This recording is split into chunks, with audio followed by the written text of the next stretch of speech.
नाज़रीन अस्सलामु अलैकुम वरहमतुल्लाहि वबरकातुहू। आज हम आपको सुनाने जा रहे हैं एक बाप और बेटी की मोहब्बत भरी दास्तान। टॉपिक है बाप की मजदूरी और बेटी के सपनों की उड़ान।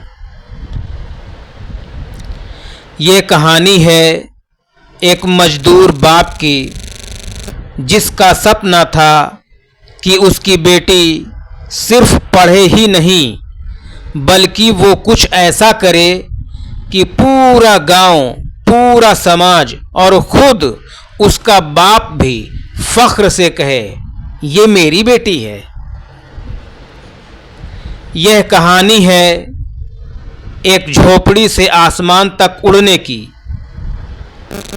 एक टूटी चप्पल से लेकर डॉक्टर की कुर्सी तक पहुंचने की कहानी। उत्तर प्रदेश के एक छोटे से गांव लालपुर में रहने वाला रफीक मियां एक ईंट भट्ठे पर मजदूरी करता था।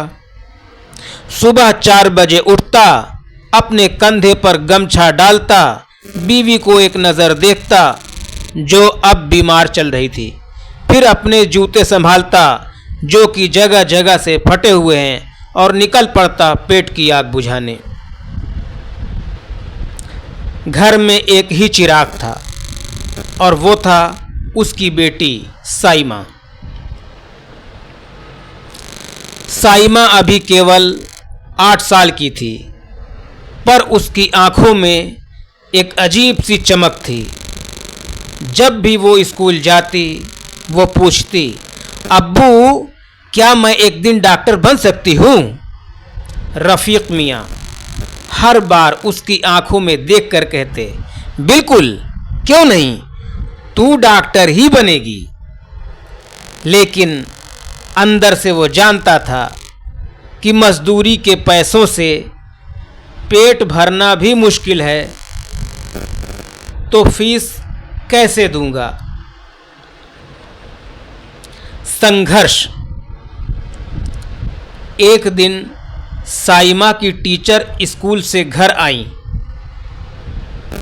उन्होंने कहा, आपकी बेटी बहुत तेज है, उसे अगर सही गाइडेंस मिले तो वो बड़ी चीज बन सकती है।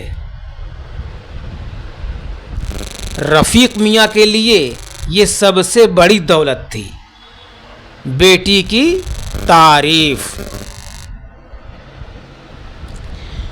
उस दिन के बाद रफीक मियाँ ने खुद को बदल दिया।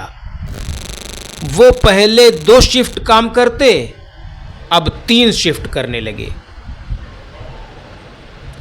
दिन में भट्ठे पर काम, शाम को लकड़ियाँ काटना और रात को ट्रक अनलोड करना। बदन छिल जाता, पैर सुन्न हो जाते, पर दिल में एक ही आग थी, मेरी बेटी का सपना। कुर्बानी।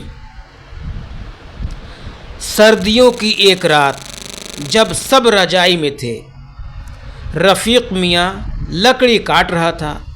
हाथ कांप रहे थे, मगर आंखों में साइमा की डॉक्टर कोट वाली तस्वीर। एक दिन साइमा ने नए स्कूल बैग की मांग कर दी। रफीक मियाँ ने हंसते हुए कहा, क्यों नहीं बेटा, पर 1 हफ्ते बाद दूंगा। हकीकत ये थी कि उस दिन उसने खुद खाना नहीं खाया ताकि साइमा का बैग आ सके। इम्तिहान। साल दर साल बीते, साइमा स्कूल में टॉप करती रही। फिर आया 12वीं का बोर्ड। उस साल उसकी माँ का इंतकाल हो गया। घर में दुखों का पहाड़ टूट पड़ा। लेकिन रफीक मियाँ ने साइमा से कहा, तेरी अम्मी तुझे सफ़ेद कोट में देखना चाहती थी, अब तू बस आगे देख। साइमा ने जी जान से पढ़ाई की और नीट में टॉप किया। गांव में पहला मौका था जब किसी मजदूर की बेटी मेडिकल कॉलेज जा रही थी। जज्बात।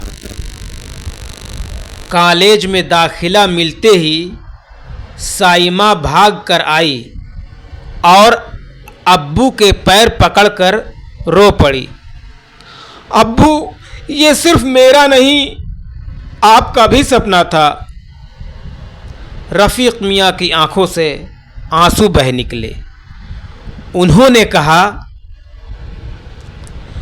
मुझे तो सिर्फ ईंट उठानी आती है, तूने तो मेरी जिंदगी ही उठा ली बेटा, आसमान तक।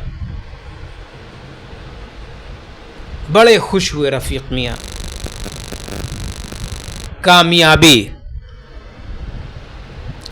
5 साल बाद गांव में एक बड़ी गाड़ी आई। उसमें से उतरी एक सफेद कोट पहने लड़की। वो लड़की कौन थी? डॉक्टर साइमा रफ़ीक। गांव वालों की भीड़ लग गई। सबने कहा, ये वही साइमा है ना जिसकी मां नहीं रही और बाप मजदूर है। रफ़ीक मियाँ वहीं दूर से देख रहे थे और सोच रहे थे, आज मेरी मजदूरी के पसीने ने अपना रंग दिखा दिया। इतने खुश रफ़ीक मियाँ, आज मेरी मजदूरी के पसीने ने अपना रंग दिखा दिया। बड़े खुश थे। उस दिन साइमा ने गांव के हर गरीब बच्चे के लिए एक क्लिनिक खोला। क्लिनिक का नाम क्या रखा जानते हैं? अपने अब्बू के नाम पर। क्लिनिक का नाम था अब्बू हेल्थ केयर सेंटर। अब्बू हेल्थ केयर सेंटर। और कहा, अगर मेरे बाप ने मजदूरी करके मुझे पढ़ाया तो अब मैं मजदूरों का इलाज मुफ्त करूंगी। और रफ़ीक मियाँ वो चुपचाप साइमा की माँ की कब्र पर जाकर बोले, देख मेरी बीवी, देख हमारी बेटी अब सिर्फ हमारी नहीं रही, वो पूरे समाज की रोशनी बन गई है। वो पूरे समाज की रोशनी बन गई है। बड़े खुश थे रफ़ीक मियाँ, बहुत खुश थे। ये कहानी सिर्फ एक बाप बेटी की नहीं है, ये हर उस इंसान की है, हर उस इंसान की है जो हालातों से लड़कर सपनों को जीता है। यह कहानी आपको कैसी लगी कमेंट करके ज़रूर बताएं। और अगर अच्छी लगी हो तो लाइक करें, शेयर करें, सब्सक्राइब करें। अस्सलामु अलैकुम।